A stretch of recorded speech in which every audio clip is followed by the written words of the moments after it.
উপস্থিতি, ইসলামী আন্দোলনে শামিল হতে পারা এটা নিঃসন্দেহে আল্লাহ তাআলার একটি নিয়ামত, আল্লাহ তাআলার কবুলিয়তের বিষয়।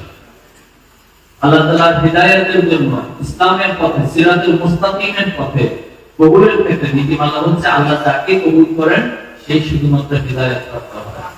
এই নীতিমালার মধ্যে বলা হচ্ছে মাইয়াহদিল্লাহু ফালা মুদিল্লা লাহু ওয়া মান ইউদ্লিলহু ফালা হাদিয়া লাহু। নবী আলাইহিস সালামদেরকে পর্যন্ত কাউকে হিদায়াতের ইখতিয়ার দেওয়া হয়নি।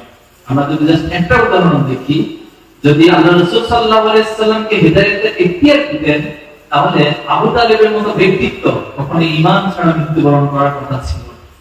আল্লাহ রাসূল সাল্লাল্লাহু আলাইহি সাল্লামকে ইসলামের প্রোটেকশনের ক্ষেত্রে, বাতিলের কাছ থেকে যতটুকু তিনি বেঁচেছিলেন, আল্লাহ রাসূল সাল্লাল্লাহু আলাইহি ওয়াসাল্লাম হেফাজতের ক্ষেত্রে সবচেয়ে বড় সহায়ক ভূমিকা পালন করেছেন আবু তালেব। কিন্তু আবু তালেব ইসলাম কবুল করেনি। এজন্য আজকের এই সমাজে জাহিলিয়াতের এক স্রোতের মধ্যে আল্লাহ তাআলা আমাদের মতো গোলামদের তার হিদায়াতের পথে, ইসলামী আন্দোলনের পথে কবুল করেছেন।